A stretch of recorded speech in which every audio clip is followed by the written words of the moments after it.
All right, so today we're going deep on Kanye West's My Beautiful Dark Twisted Fantasy. Whoa, yeah. This one's gonna be good. Definitely. It's not just an album, though, right? Like, we're going past the hits and getting into, like, Kanye's whole philosophy with this. Absolutely. I mean, this album, it's still sparking debate today. Yeah. And that's over a decade later. Exactly. So we're going to try to unpack some of that today and figure out what he was getting It at. should be fun. Definitely.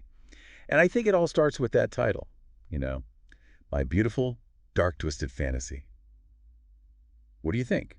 What's he trying to tell us right off the bat? Well, I think it's all about duality, right? This push and pull you see throughout the album. Like what? Give me an example. Well, you've got beauty and darkness, obviously aspiration and reality, like what it means to chase your dreams, but then face the consequences. Hmm. Yeah. And even the word fantasy. Hmm. Like, is that about escaping reality? Or is it more like facing your demons? It could be both. Right. That's what makes it so interesting. Like he's making us confront those contradictions in ourselves. Totally. Yeah. And we can't forget the context of this album either. Right. 2010, Kanye's coming off that whole Taylor Swift VMA thing. Yeah. Everyone was talking about that. For sure. Yeah. And he basically exiles himself in Hawaii to make this album. Yeah. Like, imagine the pressure he was under. Yeah, that had to be intense, like dealing with the public scrutiny and then also trying to be creative at the same time. And that all comes out in the music, right? Like, Yeah. it's raw and vulnerable and really personal. Absolutely. Yeah. And then you've got Power with that huge opening line. Yeah. No one man should have all that power. It's instantly iconic. Right. But it's also kind of a warning. Like Kanye is grappling with the idea that power can corrupt. Ooh. I like that. So it's like a celebration of power, but also a cautionary tale. Exactly. It's that tension that makes it so compelling. And, some people even connect it back to Nietzsche. Oh, wow. Really? Yeah, like the idea of the Übermensch, Yeah. the person who transcends conventional morality. So Kanye's bringing in some seriously deep stuff here. Oh, for sure. But it never feels like a lecture. It's all wrapped up in these incredible beats. That's true. He makes you feel it more than just telling you what to think. And Runaway is such a good example of that. Oh, Runaway, for sure. Like, it's totally different from Power sonically, but it's just as intense emotionally. Right. It's way more vulnerable. Like when he sings, let's have a toast for the douchebags. You really feel that self-awareness. Like, he knows he's messed up, but he's not asking for pity. Exactly. It's more like, this is who I am. Deal with it. And there's something powerful in that honesty. And, you could even argue that Runaway has that classic tragic structure. Oh, yeah. Like those powerful figures we were talking about before. Exactly. Kanye's pride, his hubris might lead to his downfall, but it also fuels his creativity. It's that classic tension again. So good. Good. But okay, let's talk about the music itself. Yeah. This album is all over the place sonically. Oh, for sure. You've got those lush Baroque moments. Then it's like, bam, these huge maximalist beats. And then there's these weird dissonant parts, too. Yeah, it's like a roller coaster. How does he pull it all off? Well, he's a master sampler, right? Yeah. Blending all these different influences together. Like what? Give me some examples. Well, there's that King Crimson prog rock sample in Power. And then he uses Gil Scott-Heron's spoken word on Who Will Survive in America. Oh, wow. And don't forget Bon Iver on Lost in the World. Right. That's one of my favorites. Like, Bon Iver's vocals are so ethereal. It's the perfect contrast to everything else going on. Yeah, he really isn't afraid to break down genre barriers and try new things. Absolutely. It's like he's saying, hey, music can be anything. It can come from anywhere. And there's this philosophical concept, Okay, I'm intrigued. It's called synthesis.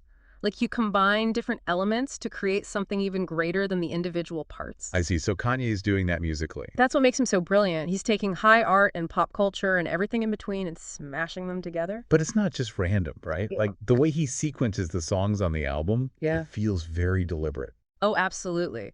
There's definitely a journey here. Like, it's been compared to Dante's Inferno, but set to music. Whoa. Okay, explain that one. So you start with dark fantasy, right? This grand opening that questions fame and ambition. And then it's like you descend into these darker, more introspective themes. I like that. And it all culminates in Who Will Survive in America, which is like this stark reflection on society. Exactly. It's heavy stuff, but so powerful.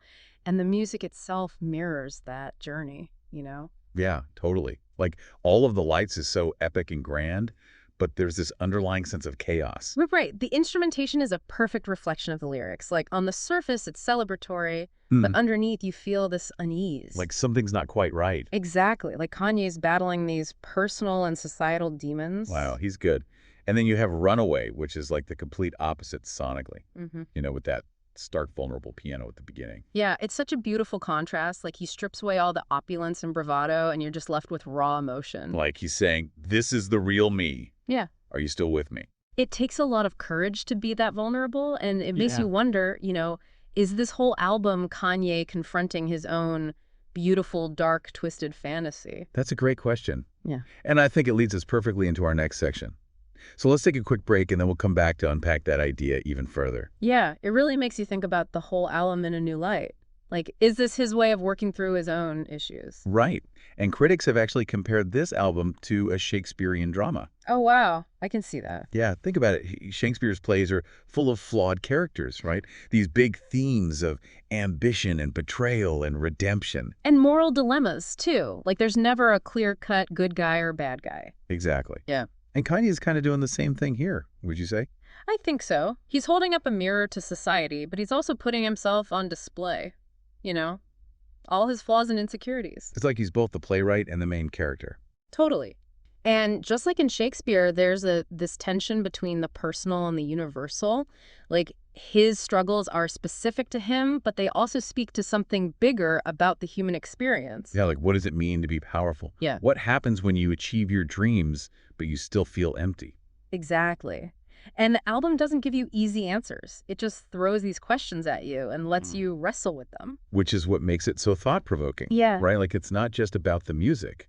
It's about the ideas behind it. Totally. It's like he's saying, hey, think about this stuff. Don't just accept things at face value. And that's what makes it so captivating. Even years later, it's still relevant because it's dealing with these fundamental human struggles. Absolutely. And I think that's why people keep coming back to it. Like, it's not just entertainment. It's an experience. It makes you feel things. Yeah. It makes you think. Oh, And right. ultimately makes you question your own beautiful, dark, twisted fantasy. Exactly. And that's a pretty powerful thing for an album to do. Couldn't have said it better myself. All right, so we've talked about the themes, the music, the context. Now I want to zoom out a little bit. Okay, where are we headed? Well, I'm thinking about legacy. What kind of mark did this album leave on music and on culture in general? Ooh, that's a big one. But yeah, I mean, this album definitely pushed boundaries. It changed the game in a lot of ways. Like how so? Well, for one thing, it showed that hip-hop could be ambitious and complex and still be commercially successful. Right, like it wasn't just about party anthems or gangster rap. Exactly. Kanye brought in these high art influences and these really introspective lyrics, and it resonated with people in a huge way. Yeah, he proved that you could be both popular and profound. And I think that opened doors for a lot of other artists. Totally. Like Kendrick Lamar comes to mind. He's another artist who's not afraid to tackle big ideas in his music. And I think that's part of Kanye's legacy, too. Yeah. He inspired a whole generation of artists to be more ambitious and more thoughtful. Absolutely. And it's not just about music either, His influence extends to fashion and design and even politics. Yeah, he's always pushing boundaries and challenging the status quo, which can be controversial, but it definitely keeps things interesting. For sure. And I think that's what makes him such a fascinating figure. Like, you might not always agree with him, but you can't deny his impact. Totally.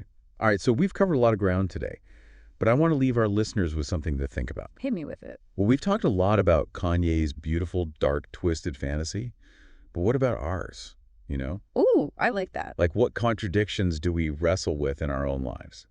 What are our aspirations, and how do those clash with reality? Yeah, those are big questions. And I think this album gives us a framework for exploring them, It shows us that it's okay to embrace the complexity. It's okay to be flawed and ambitious and vulnerable all at the same time. Exactly. And maybe that's the ultimate message of my beautiful, dark, twisted fantasy. Like, it's a celebration of the human experience in all its messiness. And a reminder that even in the darkness, there's always beauty to be found. Beautifully said. Well, on that note, I think we're going to wrap things up for today. Thanks for joining us on this deep dive into my beautiful, dark, twisted fantasy. It's been a pleasure. And remember, keep exploring those beautiful, dark, twisted fantasies